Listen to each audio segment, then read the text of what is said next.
Saudara, pasca tak lagi jadi presiden, Joko Widodo ditarik-tarik sejumlah petinggi dua partai pengusung Prabowo Gibran, Golkar dan PSI. Bahkan spekulasinya bila bukan Jokowi yang menjadi ketua umum Golkar, Gibran putra sulungnya pasangan Prabowo yang menempatinya.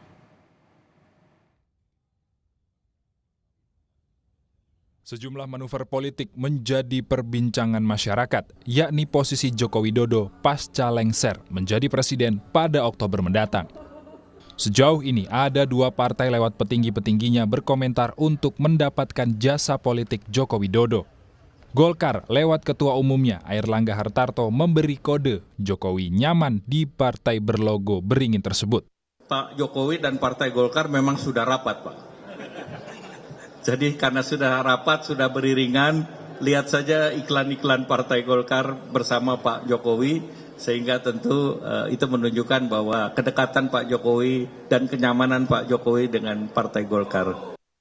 Airlangga yang kini menjabat sebagai anak buah Presiden Jokowi di kabinet sebagai Menko Perekonomian sudah berkali-kali memberi kode yang sama tentang Jokowi dan Golkar. Tapi salah satu wakil ketua umum Golkar, Ahmad Doli Kurnia, diplomatis menjawab wacana Jokowi duduk di puncak beringin. Jadi apalagi kalau bicara tentang apakah perlu ada ketua, wakil ketua, atau anggota segala macam, itu belum pernah sama sekali bicarakan. Nah, oleh karena itu saya kemarin menyampaikan, menghimbau lah ya, kita kan semua lagi fokus menunggu sampai tanggal 20 Maret nih, ya, rekapitulasi resmi dari KPU. Namun soal Jokowi bakal duduk di mana menurut Wakil Ketua Dewan Pembina Partai Solidaritas Indonesia atau PSI Grace Natali, sebaiknya di atas semua partai pengusung Prabowo Gibran. PSI meminta ada koalisi permanen yang ketuanya Joko Widodo. Jadi kan kemarin ini Ketua Dewan Pembina PSI sempat ngasih ide itu, yang saya pikir ide bagus juga.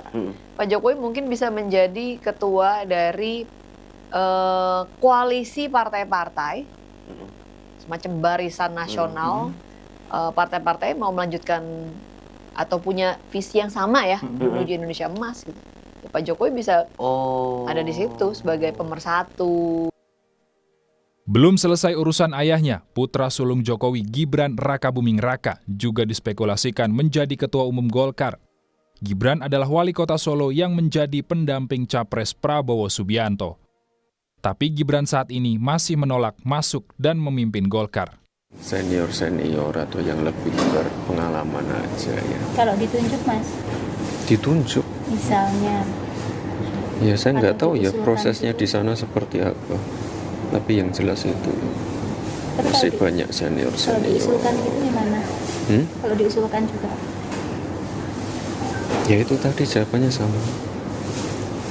Biar senior-senior saja atau orang yang lebih berpengalaman.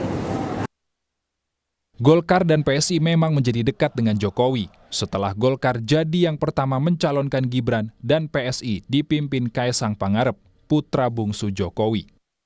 Direktur Eksekutif Lembaga Survei Indonesia, Jayadi Hanan menilai posisi Jokowi saat ini ditarik-tarik karena kekuasaan Jokowi yang begitu besar hingga saat ini. Ya, Pak Jokowi itu kalau mau relevan di periode yang akan datang, dia harus berpartai, gitu kan? Ya. Kalau Pak Jokowi tidak berpartai di periode ke depan, berpartainya dalam posisi yang penting ya, misalnya seperti Pak SBY kan, menjadi ketua partai.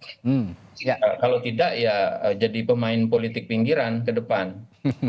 Kenapa begitu? Karena kalau kita jujur melihat kekuatan Presiden Jokowi sekarang kan ada dua. Pertama popularitas, yang kedua posisi dia sebagai presiden. Sampai 20 Oktober dua hal itu masih penting. Masih penting bagi partai politik. Tapi setelah 20 Oktober kita nggak tahu apakah Bang Doli masih sehati-hati ini bicara soal Pak Jokowi. Misalnya supaya untuk mengusulkan adanya, pertama saya setuju ya, secara keilmuan dari sisi politik, memang pemimpin koalisi dalam sistem presidensil itu ya presiden yang berkuasa. Bahwa presiden mau bikin semacam setgap misalnya, ya itu urusan pemimpin koalisi lah. Jadi, apakah terwujud Jokowi atau Gibran di pucuk beringin?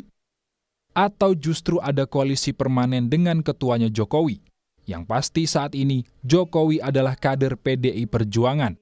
Di PDI Perjuangan, karir politik Jokowi melesat sejak menjadi wali kota Solo hingga Presiden Republik Indonesia.